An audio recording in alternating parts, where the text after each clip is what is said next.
Welcome to 30-Second Chances, where we ask deep, contemplative questions and provide far too little time to formulate thoughtful, reflective answers. My guest today is producer, engineer, and educator Adam Moseley. Adam, how are you? I'm doing great, thanks. How about you? Fantastic, thank you. All right, you know the drill, 30 seconds on the clock, and then on to the next question. Are you ready? As ready as I'll ever be. All right, question number one. Explain your job to a 5-year-old. I help artists make the music they want to make, but maybe don't know how to. That's pretty good for a 5-year-old, I guess, but a 5-year-old doesn't really understand what an artist can or cannot do. So I'm not sure. I could put a dinosaur outfit on and repeat it. Yeah, I mean, because I'm thinking of a 5-year-old thinks of like finger painting or something. Yeah. Okay, a music artist. There you go. Okay, next question. What's the most unusual job or gig you've ever had? I think probably my beginning at Trident, 1978, getting hired as a chef and construction worker. A chef and construction worker. Both. Yeah, I did construction 9 till 4, then went shopping, cooked for 15 people on a 4-ring stove, served up, cleaned up, then went back to construction till 3 a.m., back at 9, 6 days a week. That was my glorious beginning. I got in a level where the T-boys gave me crap. Next question. Tell me about an irrational fear or strange belief you had as a small child. I definitely got into like the Truman Show thing. Thinking everything was fabricated. And then I got into the music industry and discovered it was. Not only fabricated, but made out of absolutely nothing, right? Yeah, absolutely. Wow, that's pretty traumatic for a child, actually. Yeah. Still dealing with it. It's cost a fortune. Next question. What would 15-year-old you be most and least impressed with present day you? At 15 years old, I was trying to put bands together and was always crap.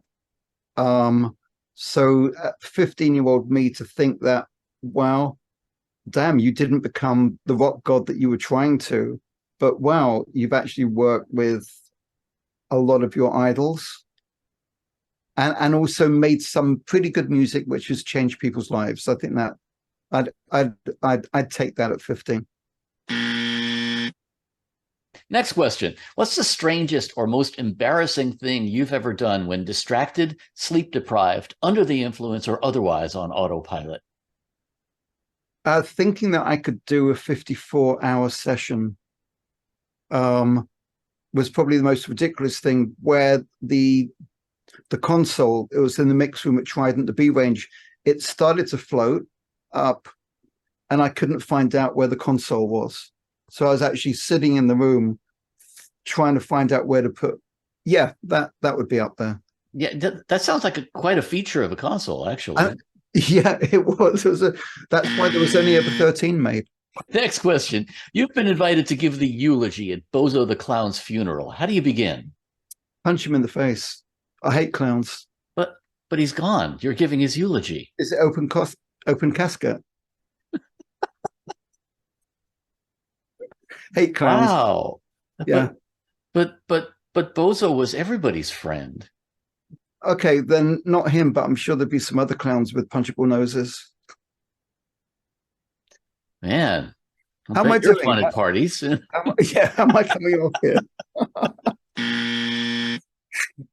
Okay, next question. It's been said that if you're nervous in front of an audience, you should imagine them all naked. You're on stage and the house lights come up and you realize the audience is naked. What do you say or do? In a very English voice, hello. I can't think of much else except have a look.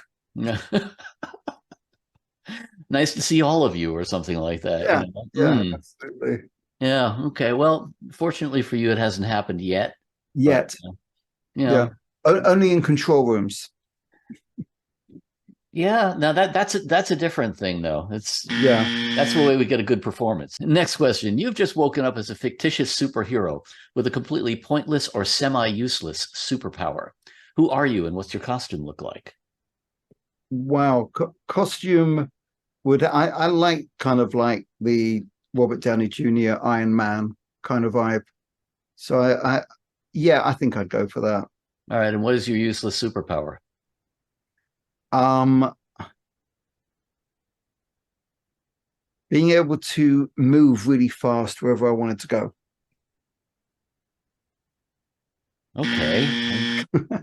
Yeah, I learned to fly when I was 15, 16. I had to be in the military. So that was really cool. Love flying. But being able to zigzag around, that that would be cool. All right, that concludes our regularly scheduled questions. I'm now going to put 30 seconds more on the clock and allow you to either answer for me a question you wish I had asked, ask me a question, shamelessly plug something, pontificate on life in general, whatever you like. 30 seconds. It's all yours. Go. I'd like to mention my musical influences that inspired me to get into music, thinking that I was going to become a rock god. But my dad was a jazz musician. I have everything to thank him for, just my upbringing in just constantly being inundated with new music all the time. And then the first time, it was around a similar age, 12, 13, first time I heard Michael Brecker play sax and Terry Kath play guitar. That's when I knew I wanted to make music, initially to have a band, to become that rock god. But the minute I got into studios, I realized that my place wasn't out in front of people, it was behind the scenes, just working how to help create that magic. Fantastic. Love it. Adam Moseley, thank you for being our guest. Thank you. It's been fun. I'm sure I'll never get invited back, but it's okay. That happens a lot.